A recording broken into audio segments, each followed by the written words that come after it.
नमस्कार, आपके साथ मैं हूं सुरभि शर्मा। अब की बार किसकी सरकार में आपका स्वागत है। और सबसे बड़ी खबर इस वक्त की आपको बता दें, प्रगतिशील समाजवादी पार्टी के मुखिया शिवपाल यादव की तरफ से क्या दावा किया गया। उन्होंने कहा कि भतीजे अखिलेश ने उन्हें पार्टी से दूर करने का नतीजा भुगत लिया है और 2017 के विधानसभा चुनाव से लेकर 2019 के लोकसभा चुनाव तक समाजवादी पार्टी को सबसे ज्यादा डैमेज प्रगतिशील समाजवादी पार्टी ने किया है। इस बारे में और डिटेल बताऊं उससे पहले ये तस्वीरें भी आपको दिखा दें। आज जो यात्रा की शुरुआत की गई है उसमें हमारे संवाददाता पवन नारा उनके साथ थे। क्या खास बातचीत की गई और किस तरीके से शिवपाल ने बड़े दावे किए। शिवपाल यादव की तरफ से कहा गया कि उनके दरवाजे गठबंधन के लिए हमेशा खुले हैं और राजनीति में संभावनाएं कभी खत्म नहीं होती हैं। शिवपाल आज अपनी सामाजिक परिवर्तन यात्रा के दौरान आगरा से इटावा के रास्ते पर थे और इंडिया टीवी से खास बातचीत में शिवपाल यादव ने यह दावा किया कि प्रगतिशील समाजवादी पार्टी का गोल 200 सीटों का है, मगर उनकी मौजूदगी सभी 75 जिलों में होगी।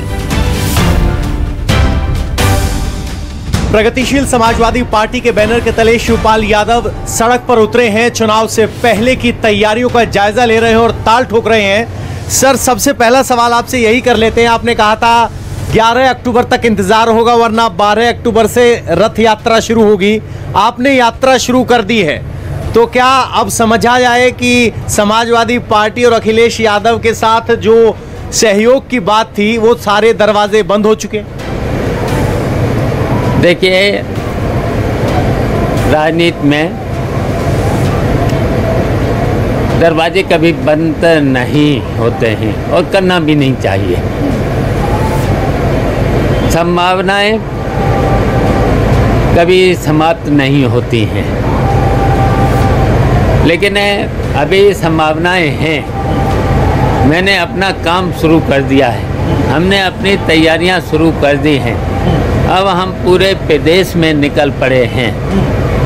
सभी 75 जिलों में हमें जाना है इस रथ के द्वारा, और इसलिए जाना है सामाजिक परिवर्तन रथ यात्रा इसलिए रखी है कि सत्ता का परिवर्तन जरूरी है।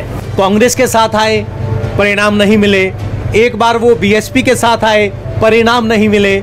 आप अब भी सबको इकट्ठा करने की बात कर रहे हैं, तो क्या यही वजह तो नहीं कि अखिलेश थोड़ा उचित दूरी बना रहे हैं? दूध का जला छाछ भी फूक फूक के पीता है।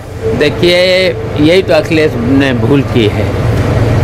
अगर प्रगतिशील समाजवादी पार्टी को अगर साथ रखते तो लोकसभा के चुनाव में पता लगा लीजिएगा, डिम्पल भी जीतते, धर्मेंद्र भी जीतते, फिरोजाबाद की भी सीट जीतते, इटावा की सीट जीतते। और इसके अलावा मैं दावे के साथ कहता हूं कि कम से कम अखिलेश 25-30 सीटों पर विजय प्राप्त कर लेते। तो क्या चाचा का आप कह रहे हो 25 सीटें चाचा अगर दिलवा सकते थे, फिर चाचा से इतनी नाराजगी क्यों है? क्या ये राजनीतिक विरासत की लड़ाई है? आप दावा करते हैं कि नेताजी की राजनीतिक विरासत आपके हाथ में है, अखिलेश दावा करते हैं कि उनके हाथ में है। क्या इतने महत्वपूर्ण होने के बावजूद भी आपको इसलिए नकारा जा रहा है क्योंकि आप नेताजी की विरासत पे दावेदार हैं? देखिए, विरासत पे तो हम दावेदार नहीं थे। अगर विरासत पे दावेदार होते तो हम 2003 में जब नेताजी को मैंने मुख्यमंत्री बनाया था, तब तो सभी विधायक, नेताजी तो दिल्ली में थे, लोकसभा सदस्य थे, नेताजी मना भी कर रहे थे, बना नहीं पाओगे सरकार। मैंने तो सरकार को गिराया, फिर बनाया। नेताजी दिल्ली में थे, तब तक तो अगर मैं चाहता तो 2003 में मुख्यमंत्री बन जाता। जिस लखीमपुर कांड पर यूपी से दिल्ली तक हंगामा मचा हुआ है, उस केस के मुख्य आरोपी और मंत्री के बेटे आशीष मिश्रा को सीजेएम कोर्ट से भी बड़ा झटका लगा है। कोर्ट ने आशीष मिश्रा की जमानत अर्जी को खारिज कर दिया है। आशीष मिश्रा 15 अक्टूबर तक पुलिस के रिमांड में है। आज आशीष मिश्रा के करीब दोस्त अंकित दास को भी कोर्ट ने 3 दिन की कस्टडी में भेज दिया है। अंकित दास आज जेल में रहेगा और कल सुबह 10 बजे पुलिस 3 दिन की कस्टडी में भी ले लेगी। अंकित दास पूर्व केंद्रीय मंत्री अखिलेश दास का भतीजा है और आरोप है कि लखीमपुर में किसानों को कुचलने वाली थार के पीछे काले रंग की जो फॉर्च्यूनर थी वो अंकित दास की ही थी। कांग्रेस ने यूपी के लखीमपुर को प्रियंका वाड्रा का लॉन्च पैड बना लिया है। लखीमपुर का मामला आज दिल्ली में राष्ट्रपति भवन पहुंचा। 5 नेताओं का जो डेलीगेशन राष्ट्रपति से मिला उसमें प्रियंका गांधी को पर्याप्त स्पेस दी गई। प्रियंका ने अपना फोकस भी लखीमपुर और सिख किसानों पर रखा है। राष्ट्रपति से प्रियंका ने जो कहा उसे समझिए और कांग्रेस का एजेंडा भी समझिए।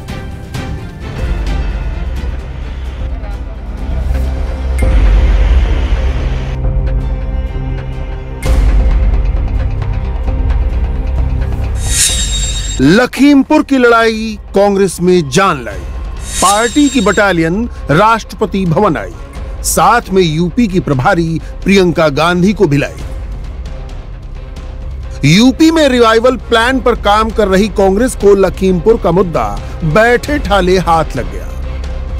कांग्रेस इस मुद्दे को एक दिन भी छोड़ने को तैयार नहीं। गृह राज्य मंत्री अजय मिश्र टेनी की बर्खास्तगी को पार्टी ने टारगेट बना लिया है और जंग का परचम महासचिव प्रियंका गांधी के हाथ में थमा दिया है। यूं भी प्रियंका यूपी की प्रभारी हैं, इसलिए राष्ट्रपति से मिलने गए डेलीगेशन में प्रियंका को खास तौर पर जगह दी गई। पहले राष्ट्रपति से मिलने के लिए जो डेलीगेशन तय था उसमें राहुल गांधी के अलावा गुलाम नबी आजाद, ए.के. एंटनी, के.सी. वेणुगोपाल, मल्लिकार्जुन खड़गे और अधीर रंजन चौधरी के साथ प्रियंका गांधी का भी नाम था। जब राष्ट्रपति भवन ने कोविड प्रोटोकॉल के तहत डेलीगेशन की साइज 7 से घटाकर 5 करने को कहा तो के.सी. वेणुगोपाल और अधीर रंजन चौधरी ने शहादत दे दी। जबकि अधीर लोकसभा में पार्टी के नेता हैं, मगर प्रियंका गांधी वाड्रा डेलीगेशन में बनी रही। प्रियंका के लिए यह पहला मौका था जब वो किसी पॉलिटिकल डेलीगेशन का पार्ट बनकर राष्ट्रपति भवन पहुंची। मुलाकात के बाद बाहर आई प्रियंका को मीडिया से बात करने के लिए भी पर्याप्त स्पेस दिया गया। प्रियंका ने कहा कि शहीद किसानों के परिवार ही नहीं, देश की जनता की मांग है कि गृह राज्य मंत्री को पद से बर्खास्त किया जाए। गृह राज्य मंत्री हैं देश के, जो अपराधी के पिता हैं, उनकी बर्खास्तगी की जाए। उनका ये मानना है कि जब तक इनकी बर्खास्तगी नहीं होगी तब तक निष्पक्ष जांच नहीं हो सकती और अपराधियों को सही सजा नहीं मिलेगी। मैं मानती हूं कि ये सिर्फ उन शहीद किसानों और शहीद पत्रकार के परिजनों की मांग नहीं है, ये उत्तर प्रदेश की सारी जनता की मांग है और ये देश के एक एक जो राइट थिंकिंग इंसान है उनकी भी मांग है। बीजेपी पर हमलावर प्रियंका ने केंद्र और राज्य सरकार को आड़े हाथों लेते हुए आरोप लगाया कि सरकार मैसेज देने की कोशिश कर रही है कि सत्ता में हैं, मंत्री हैं तो ऐसे लोगों पर कानून लागू नहीं होगा, गरीबों, दलितों और महिलाओं को न्याय नहीं मिलेगा। इस देश में न्याय की उम्मीद कभी बुझनी नहीं चाहिए और आज जो हम देख रहे हैं उससे सरकार ये संदेश दे रही है पूरे देश को कि आपको न्याय नहीं मिलेगा। अगर आप गरीब हैं, आप दलित हैं, आप किसान हैं, आप महिला हैं, आपके लिए न्याय नहीं है, कानून नहीं है। और अगर आप सत्ताधारी हैं, भाजपा के मंत्री हैं, तब कानून आप पर लागू नहीं होगा। शहीदों के परिवार हैं, उनकी ओर से, क्योंकि वो यहाँ नहीं आ सकते राष्ट्रपति जी के से मिलने के लिए, उनकी ओर से हमने उन्हीं की मांग उठाई है और हमें आशा है कि राष्ट्रपति जी इसके बारे में कार्रवाई जल्दी ही करेंगे। राहुल गांधी ने तो यहां तक कहा कि अगर आरोपी का पिता मंत्री है तो लखीमपुर कांड में न्याय की उम्मीद बेमानी है।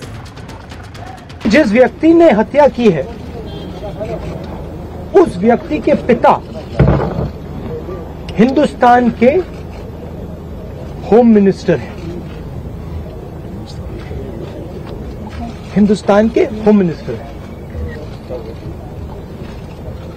और इसीलिए जब तक वह व्यक्ति मिनिस्टर है तब तक सही जांच और न्याय नहीं मिल सकता है। यह बात हमने हिंदुस्तान के राष्ट्रपति जी को बताई। जब तक यह व्यक्ति मंत्री है तब तक न्याय नहीं मिल सकता है। इस मंत्री को हटा देना चाहिए और सुप्रीम कोर्ट के 2 सिटिंग जजेस की इंक्वायरी होनी चाहिए और जिन्होंने भी ये हत्या की है, मर्डर किया है, उनको सजा मिलनी चाहिए। दरअसल लखीमपुर कांड से कांग्रेस अपना और प्रियंका गांधी दोनों का इमेज मेकओवर कर रही है। पार्टी उम्मीद कर रही है कि इससे राज्य में कमजोर संगठन के बावजूद वो ज्यादा गेन कर पाएगी। कांग्रेस नेताओं से ये बात पूछी गई कि किस तरह का आश्वासन उन्हें दिया गया है राष्ट्रपति द्वारा, तो प्रियंका गांधी वाड्रा ने कहा कि राष्ट्रपति ने उन्हें कहा है कि आज ही वो सरकार से इस मसले पर बातचीत करके पूरी जानकारी लेंगे। बहरहाल ये मसला कांग्रेस पार्टी पिछले दिनों लगातार उठाती आ रही है। प्रियंका गांधी वाड्रा लखीमपुर खीरी भी गई, जहां उनको अरेस्ट किया गया, और अब दिल्ली में कांग्रेस पार्टी राष्ट्रपति के दरवाजे पर पहुंची है, जहां पर ज्ञापन देकर एक बार फिर से अपनी मांगे दोहराई है। यूपी में बीते एक सप्ताह के दौरान प्रियंका गांधी ने जितना गेन किया है वो अब तक के अपने पूरे करियर में नहीं कर पाई। हालांकि उन्हें प्रदेश की राजनीति में सक्रिय हुए बहुत दिन नहीं हुए। लखीमपुर मामले में सड़क पर उतरने का प्रियंका का फैसला और सीतापुर पीएससी कैंप की नजरबंदी ने उनके जुझारू इमेज क्रिएट की है। जिस आक्रामक अंदाज में वो बीजेपी से हेड ऑन ले रही हैं, उससे एंटी बीजेपी गैंग में अखिलेश और मायावती के मुकाबले उनका कद 20 होकर उभरा है।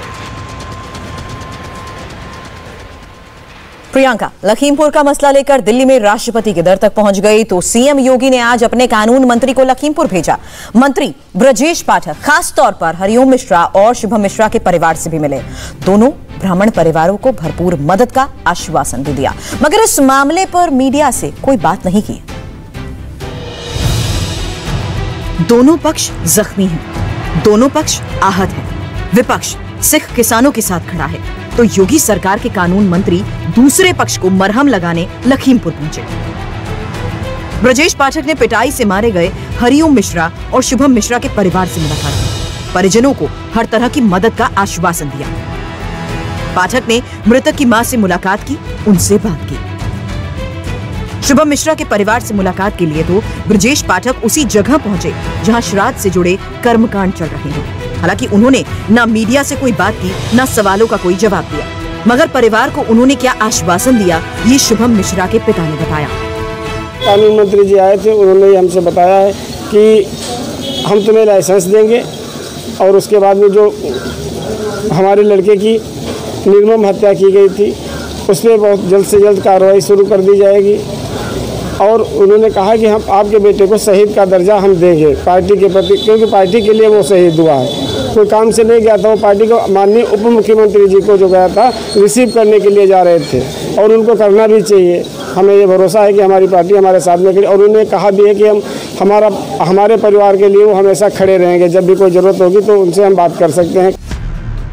दरअसल अजय मिश्रा को इस ब्राह्मण डोमिनेंट इलाके से मंत्री बनाने के पीछे ब्राह्मण वोट बैंक पर बीजेपी की नजर है, मगर इस कांड ने एक तरफ मिश्रा की इमेज को डैमेज किया तो पार्टी के प्रोस्पेक्ट को भी खतरे में डाल दिया है। इस बीच प्रदेश अध्यक्ष स्वतंत्र देव सिंह ने ये बयान देकर पार्टी का दामन बचाने की कोशिश की कि हम यहाँ लोगों को फॉर्च्यूनर से कुचलकर मारने नहीं आए हैं, मगर इस बयान का ब्राह्मण समुदाय में उल्टा असर हुआ है। लखीमपुर कांड में ब्राह्मण समुदाय खुद को उपेक्षित महसूस कर रहा है। उसे लग रहा है कि सारी सहानुभूति सिखों को मिल रही है, जबकि इस मामले में 2 ब्राह्मणों को भी बुरी तरह से पीट कर मारा गया है। अजय मिश्रा के बेटे के इस केस में फंसने के बाद उनकी स्थिति भी डामाडोल है। ऐसे में बीजेपी पार्टी के दूसरे ब्राह्मण चेहरों को आगे रखकर ब्राह्मण वोट सहेजने की कोशिश में है। इंडिया टीवी हर वक्त हर जगह डाउनलोड करने के लिए सर्च करें India TV news Google play store या ऐप स्टोर पर।